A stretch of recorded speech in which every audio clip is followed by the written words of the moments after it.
Hello and welcome to the regular council meeting for Thursday, August 19th. Clerk, can we start with the roll call? Councilmember Babcock, Councilmember Bacon, Councilmember Watson, Mayor Gregg. Here. And before we do anything else today, we've got to do the oath of office for myself. So, Clerk Schuster.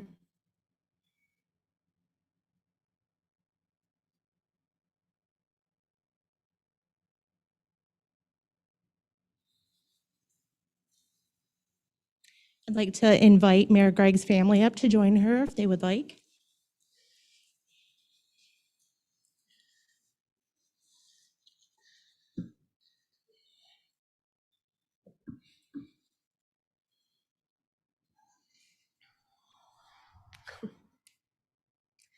Okay, if you'll raise your right hand and repeat after me. I can. I do solemnly swear. I do solemnly swear that I will support the Constitution of the United States, that I will support the Constitution of the United States, the Constitution of this state, the Constitution of this state, the Charter and the Code of the City of East Lansing, the Charter and the Code of the City of East Lansing, and that I will faithfully discharge the duties and that I will faithfully discharge the duties of Mayor of the City of East Lansing of Mayor of the City of East Lansing according to the best of my ability. according to the best of my abilities. All right.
All right. Okay, get back into the flow of the agenda. We need to approve the agenda. Do I have a motion to approve the agenda? Moved by Councilmember Babcock. Is there a second? Second. Seconded by Councilmember Watson. All in favor? Aye. Aye. That appeared to be unanimous. Can we approve the minutes from the regular council meeting of August 10th? Is there a motion? Motion to approve August 10th. Moved by Councilmember Bacon, second. Second. Seconded by Councilmember Watson. All in favor? Aye. Aye. It appears to be approved. All right, communications. All written communications received by council are posted in our online agenda packet. So if you are interested, you can find all. And we will move on to communications from the audience. I do want to remind everyone that now that we're back in person, we do need to have you fill out the blue card at the podium so that we have your name for our records. And we have also limited public comment to 5 minutes in favor of the fact that we have got both in-person and virtual public to council. Please approach the podium.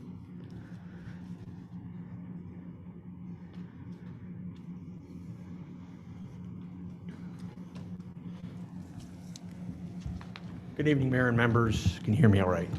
My name is Jerry Griffin. I'm the president and owner of GMG Public Affairs Consulting. I'm here with Steve Schaefer with Pinkana.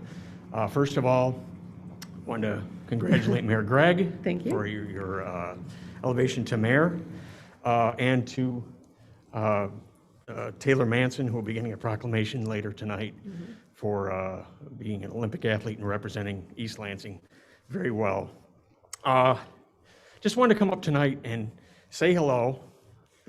We haven't had a chance to meet the new members of council due to the pandemic, obviously, and with the turnover on council.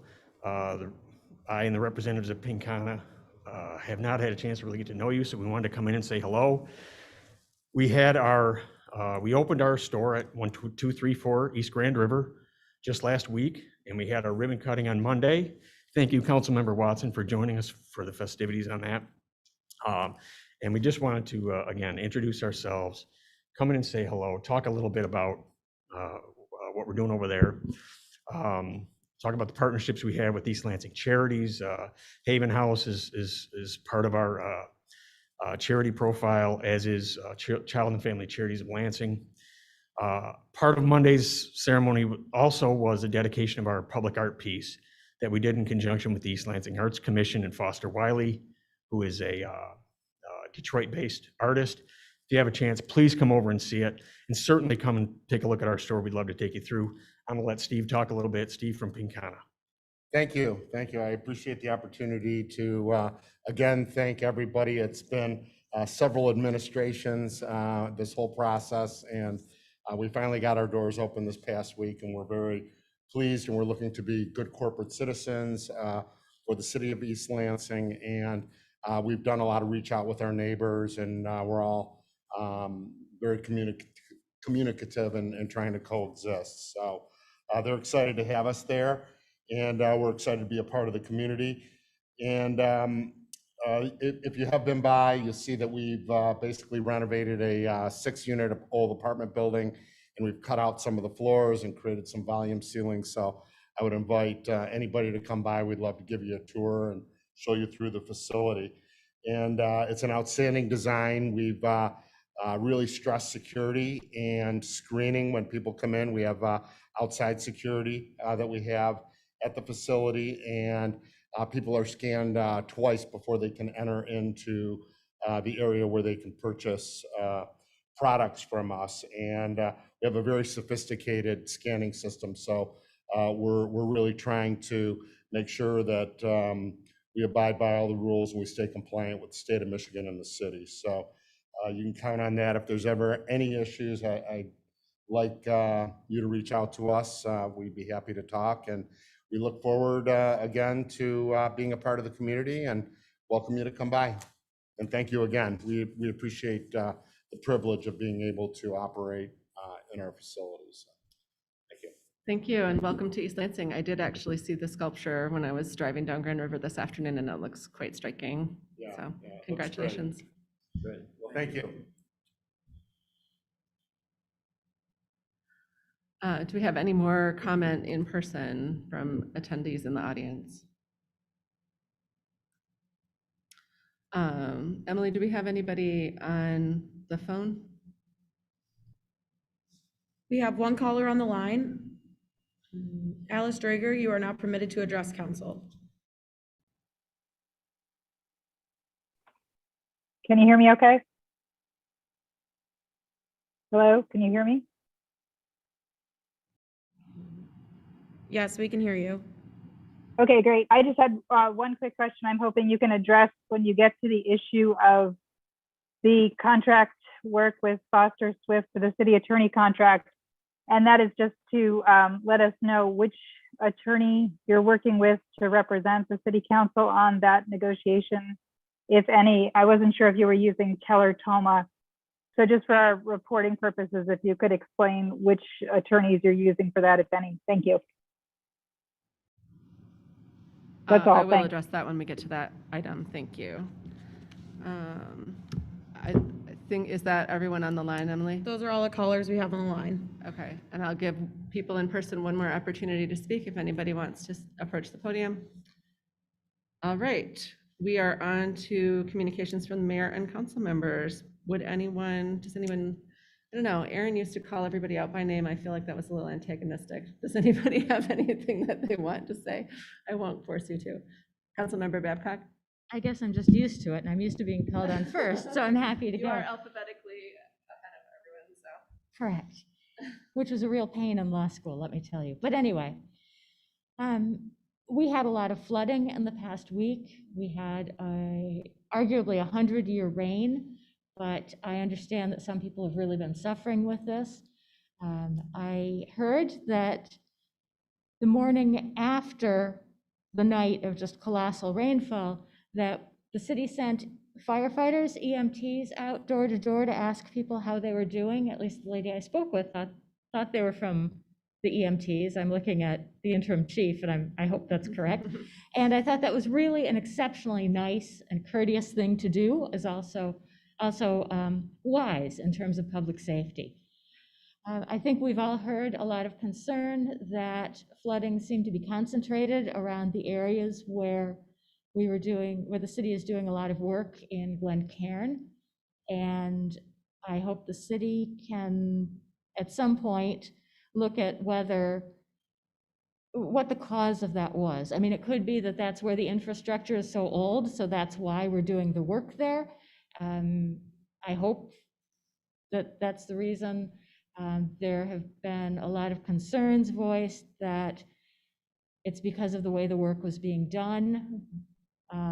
I have no way of evaluating that, but I will say to those of you who had your basements flooded, I'm very sorry. I know that's really a nuisance and can be quite disgusting. And I think as one lady I spoke with on South Lawn the other night said, we're going to have to expect 100-year rains to become regular rains as climate change occurs.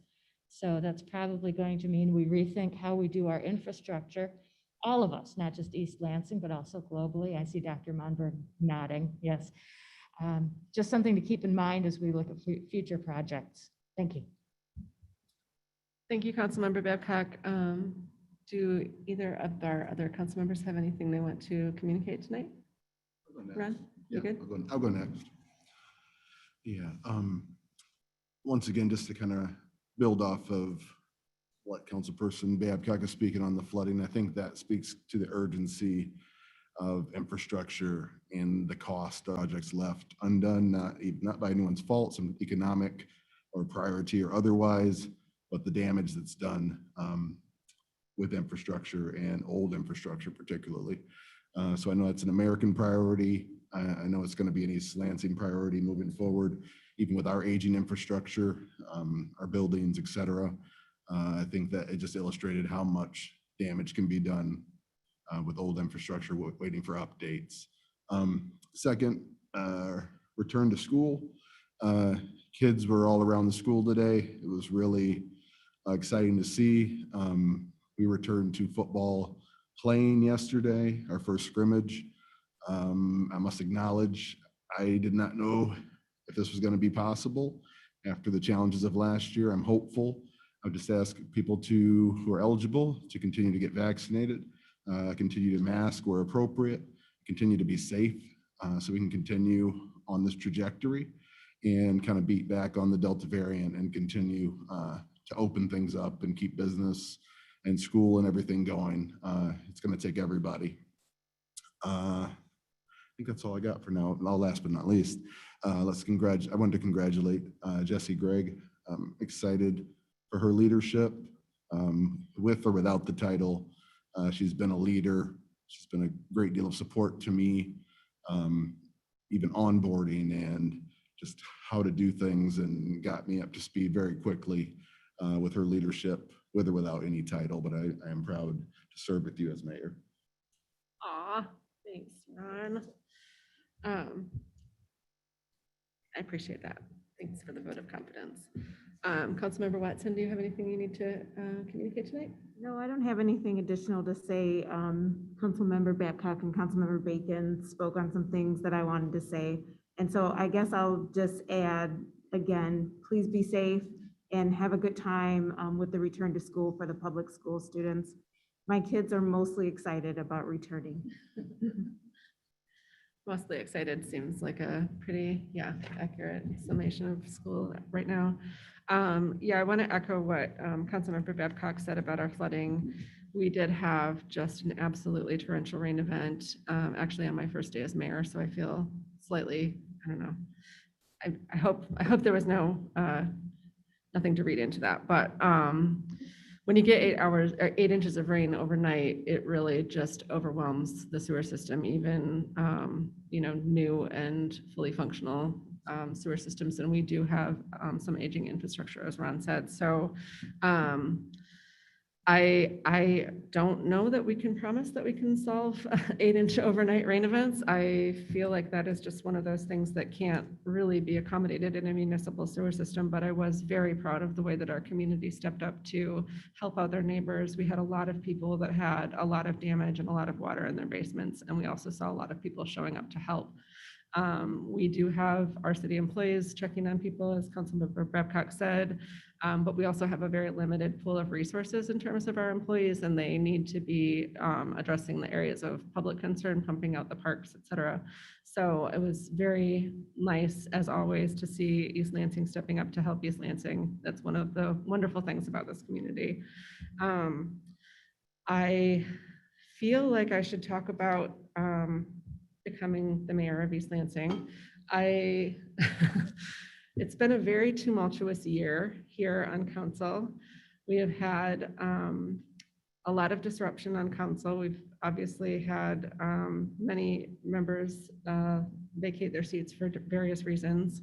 I am incredibly honored to be serving with the council that I'm serving on. I feel like everyone who has stepped up into these positions has done so with full knowledge of the right and responsibilities that they are taking on, eyes wide open in the middle of a pandemic. It's a lot to step into this position, and I'm honored to serve with these people. I wish Mayor Stevens the absolute best in his next phase of his life. And although my term might be brief, we'll see what happens in November, but you've got me for 3 months, and I'm gonna do my darndest to do a good job for you all. So yeah, anyway, let's fill this vacant council seat. Okay. We don't have the city attorney with us today. City manager, do you have anything to add? Yes, just one brief comment to say congratulations to Mayor Gregg. Thank you for willingness to serve as mayor and also for your service on council. Thank you. Thank you. I appreciate that. Knowing I have a good team makes it much less of a hard job. So thanks all of you. Moving on to the business agenda, we have a resolution to congratulate East Lansing High School graduate Taylor Manson on becoming an Olympic athlete. Is Taylor with us? No, okay. I'm going to read this anyway. It's short and we're very proud of her. So it's, you know, repetitive. There's lots of whereases, but I'd love to just honor her achievement. Let's see, I guess we should vote it through first though, before I read it. Do we have, I guess, a motion to approve this? Yes, motion to approve the resolution. All right, Taylor moved by Manson. Councilmember Bacon, seconded by Councilperson Babcock. I guess let's vote and then I'll read it. All in favor? Aye. All right. So this is a resolution congratulating East Lansing High School graduate Taylor Manson on becoming an Olympian. August 19th, 2021, whereas Taylor Manson graduated from East Lansing High School in 2017, where she was Division I state champion, and whereas Taylor went on to the University of Florida, where she continued her track career, becoming an All-American, and whereas Taylor went on to win not only many athletic honors, but was also recognized as a 2-time SEC Honor Roll athlete, and whereas Taylor went on to successfully qualify for the Tokyo 2020 Summer Olympics, and whereas Taylor officially became a decorated Olympian by earning a bronze medal after competing in the mixed 4x400 relay, therefore be it resolved that the East Lansing City Council would like to congratulate Taylor Manson on becoming an Olympic track runner and representing the city of East Lansing at the Tokyo 2020 Summer Olympics. Truly an achievement. Yeah, faster than I can sprint if I was being chased by a polar bear. So congratulations, Taylor. And we expect to see more from her in the future, I would say. Maybe we can read another one of these in the next 4 years. All right. Okay, so appointment and swearing in of the Mayor Pro Tem. It is, oh yes, point of privilege of Councilmember Bacon. I want to personally congratulate Taylor Manson. Her history with my family and my daughter, and that they go back to, I don't even know, I don't ever know my daughter without knowing the Manson family or Taylor, as just and the whole cohort of kids that kind of grew up with them is just one of the best group of kids to ever come through this region. And they're in every segment and corner of what's happening positively in the whole Lansing region, Michigan, and obviously you see nationally and globally now. There's just a really special group and cohort of kids. I know Taylor Manson as a Mountain Zion Eagle all the way back to childhood. And I just want to congratulate her, her family. If I could say I saw this coming from anybody, I saw this coming 18 years ago. Just an incredible person, incredible personality. And this is just the beginning. It doesn't even, without track and field, this is an incredible individual that will do amazing things in the world. And I think we'll be very proud for a very long time, well beyond the Olympics. And I just want to congratulate her personally. Thank you. Thanks, Ron. I also want to just mention to council members to make sure that you're speaking directly into your microphone so that we are transmitting clearly to all of our vast audience, I'm sure. Riveting stuff. All right, appointment and swearing in of the Mayor Pro Tem. Obviously, I have vacated that seat, having been elevated to this lofty position, so we are in need of a Mayor Pro Tem. It is traditional to call for nominations 3 times. So if you think that's awkward, it is a little bit awkward, but it's part of the process. And then, so I will call for nominations and then Clerk Schuster will conduct the vote. Are there any nominations for the position of Mayor Pro Tem? I'd like to nominate Councilperson Dana Watson, Mayor Pro Tem. Nominated by Councilmember Bacon, nominee Dana Watson. Are there any further nominations for Mayor Pro Tem? And one final time, are there any other nominations for the Mayor Pro Tem? If there are no further nominations, I declare the nominations closed. Clerk Schuster, can you conduct the vote? Or Jackson? Councilmember Babcock? Yes. Councilmember Bacon? Yes. Councilmember Watson? Yes. Mayor Gregg? Yes. Congratulations, Mayor Pro Tem Watson. May I make a comment? You may, thank you. I just wanted to say, I've been in review of the charter for what the responsibilities are for the Mayor Pro Tem. I counted the number of weeks until a new Mayor Pro Tem will come, and I looked at my time off that I have at my job. And so I am more than ready to be prepared to step in, and I'm happy to serve in this way for these final 10 weeks. Congratulations, Mayor Pro Tem Watson. I look forward to serving with you. All right, yeah. Are we going to do a swearing in? with your finger? Yeah. Yes. Yeah, let's swear her in. Great. Should you stand to the front? Sorry, Dana. I'm just moving through this agenda, man.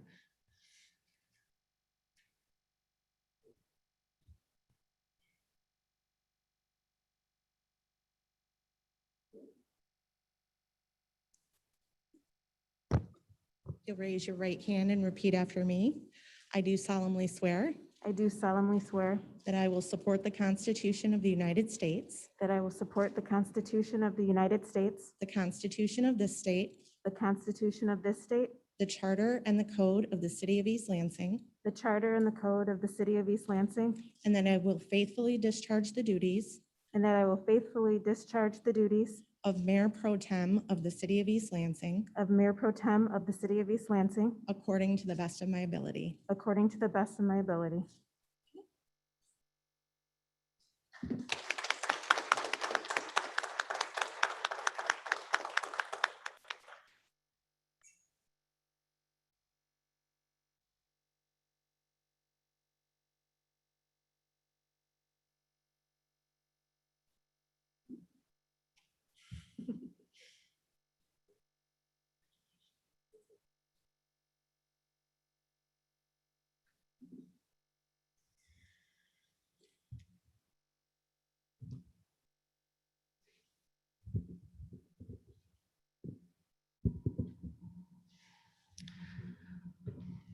I was going to make a really poor joke about quitting so that Dana would have to be mayor, but I don't think anybody would think that was funny right now, except for me. All right, so we do have, before we do our appointment of our vacant council seat, I do have one little piece of business that I wanted to bring up because it's somewhat time sensitive. Councilmember Watson and myself, what's up? Yes, sorry. Just cruising right You along, are fast. talking over everybody. To Councilperson Watson, I want to acknowledge the historical significance of her appointment as Mayor Pro Tem of East Lansing.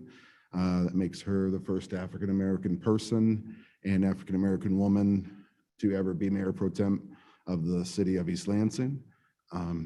Beyond that, for me personally, she represents, I can only call it my conscience.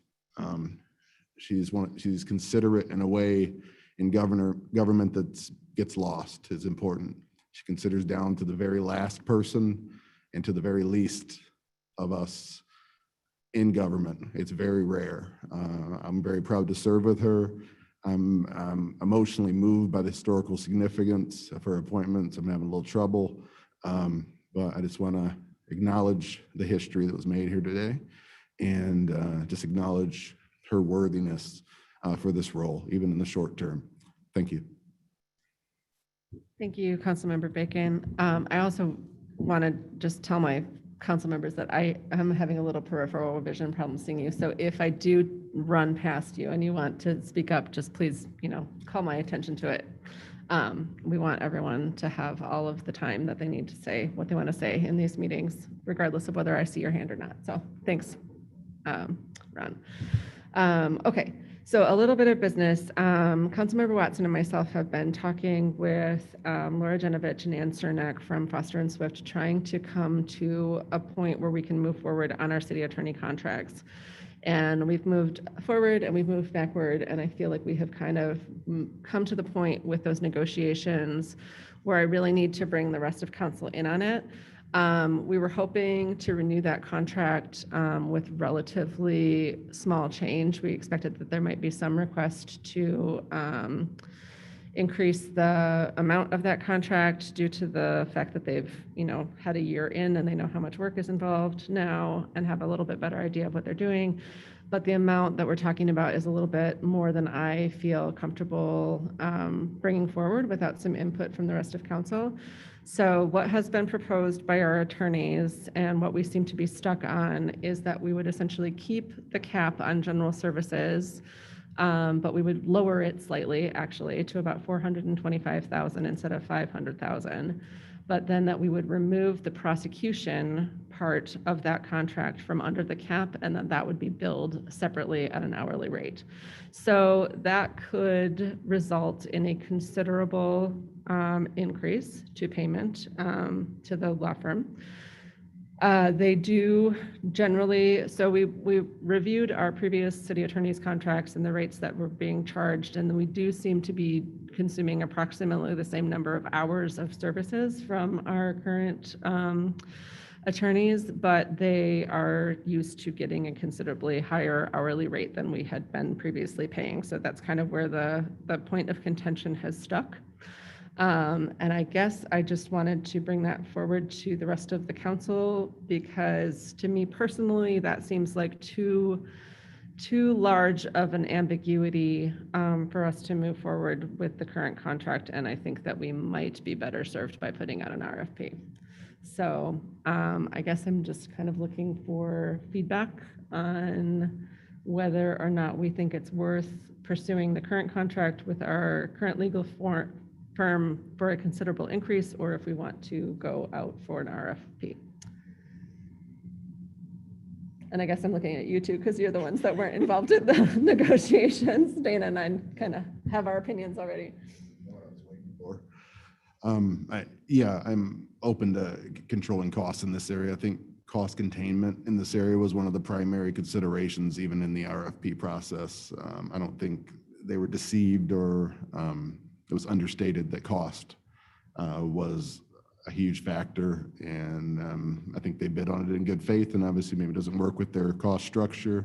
So I'm comfortable rebidding the process, and I'm also interested in some of the parts of the process.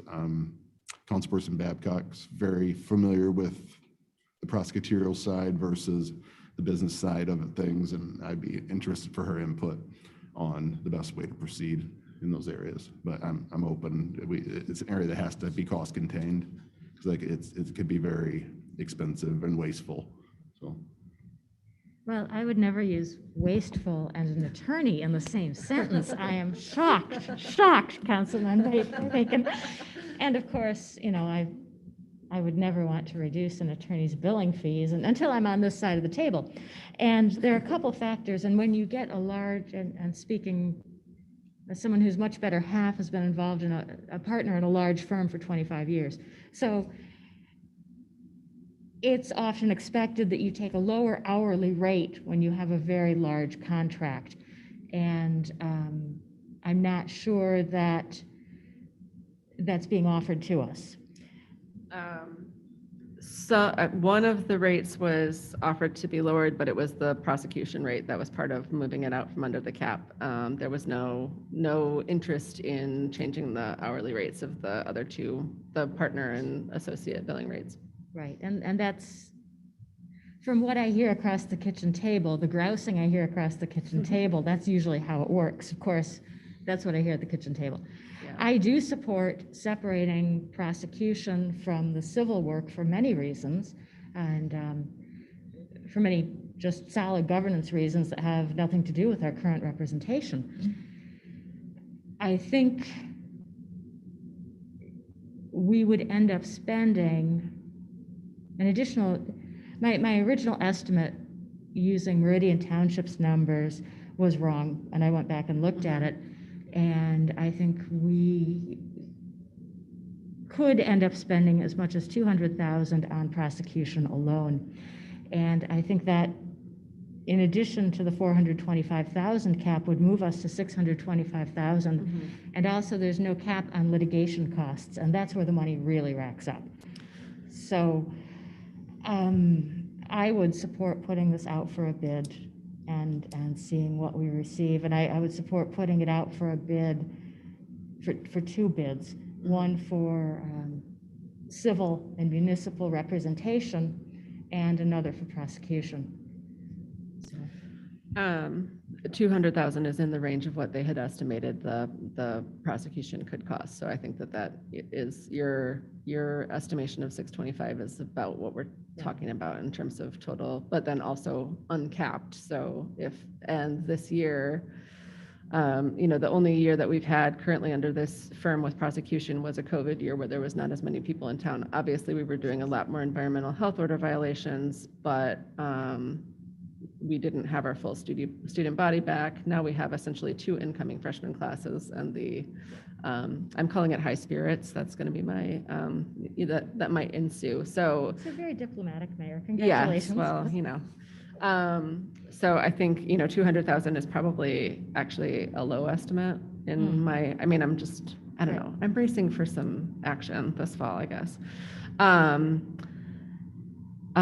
City manager, I guess, do you think staff can we use our previous RFP as a template and then bring some draft forward at the next meeting and we'll talk about the specifics?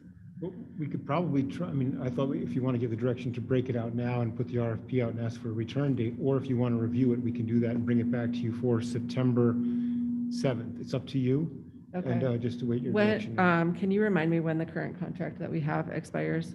End of September, October 1, you'd be going month to month. So the contract, it expires, the current term expires, but there's month to month beyond that, beyond September.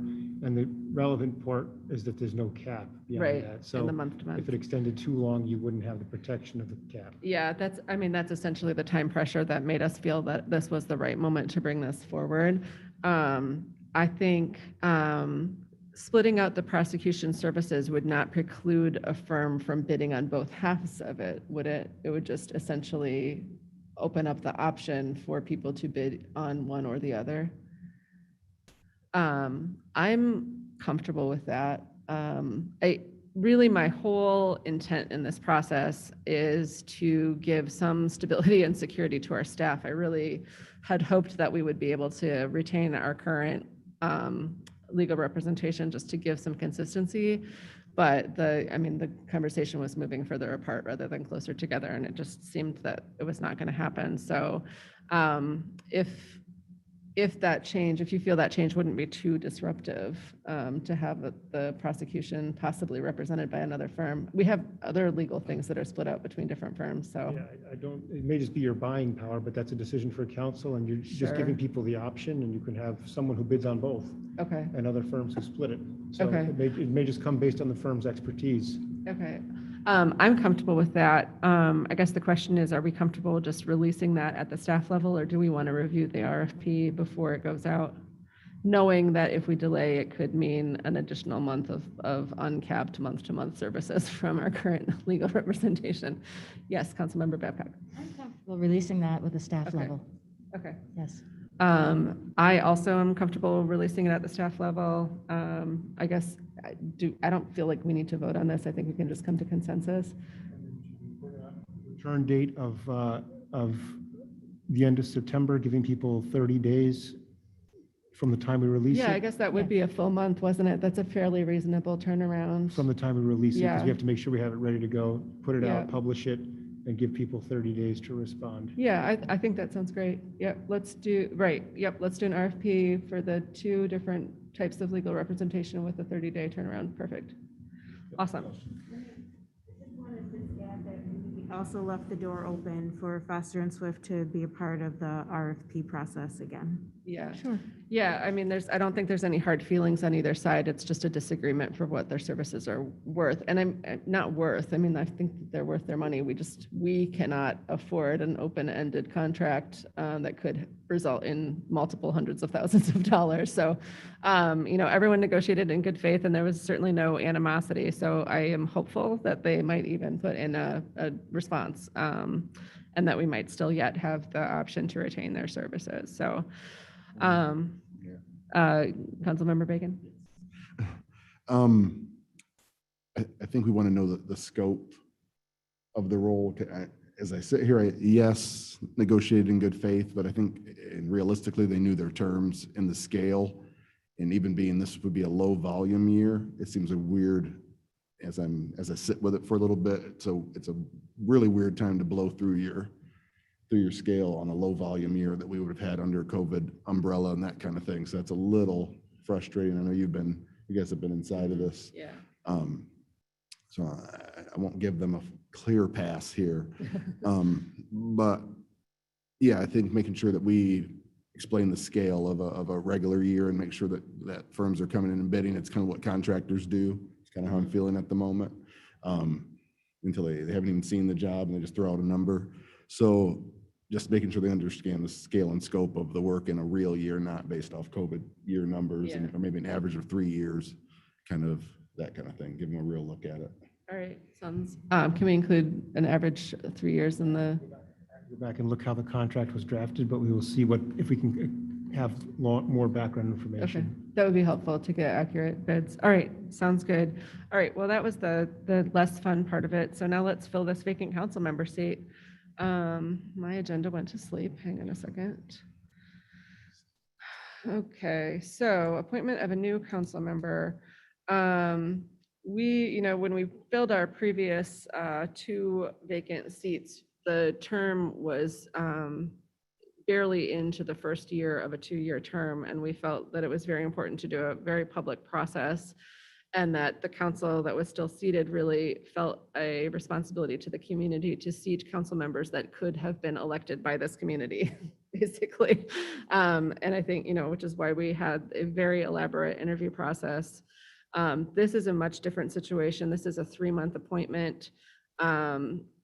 I think, Councilmember Bacon mentioned the onboarding process in his comments earlier today. I think that's very well considered. It's a job that does require a little bit of getting to know the responsibilities in the system. So we've got 5 potential applicants for that seat. Shanna Draheim, Nicole Bieber, Leslie Shanlin, John Monberg, and F. Scott I should have practiced my pronunciation before I did this. F.A. Amalker? F.A. FA. So of these 5 people, really the only person that fits my personal criteria for that role would be Shanna Draheim, who many of people know recently vacated the seat. Actually, she pushed me to run. Thanks so much, Shanna. It would not be an act of revenge to appoint her, I promise. But I'm confident that she would be able to hit the ground running, so to speak. And obviously business will be done in these 3 months. We can't just hit pause. So having somebody that's already knows what they're doing and actually barely recently served, I think would be a good appointment. So in my term, there's only one person of these 5 that really meets that criteria. I will entertain comments from the rest of council if anybody has anything that they want to say. Councilmember Babcock. I think each of them brings something that I really value. Dr. Momberg, I've dealt with on the Michigan Avenue, and we've had coffee, and I really admire a lot what he has to say. Dr. Biber has done many, many things in the community. I like the idea of appointing someone who has grown up here, which would be Mr. Scott Emalkapur. I hope I did. I'm sorry. I apologize, sir. There was a person I didn't recognize, but that can be a good thing too. I think a lot of people didn't recognize my name when I ran. And now they will. We'll see how that turns out. But just kidding. I think you're right that it is, because it is a 10-week term, someone who has council experience would fit in more seamlessly.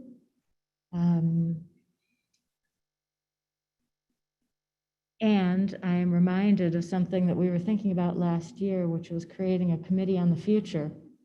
And we meant to do that. We didn't get that done. And so now that we are reminded, perhaps we could press someone into service to do that. So if you're making a motion, I'll second it. I don't know if that was a formal motion. It was not a formal motion, but I can formalize it. I would move approval of Shanna Draheim to fill the council vacancy. Second. Seconded by Councilmember Babcock. We can continue discussion if anybody has anything else to add.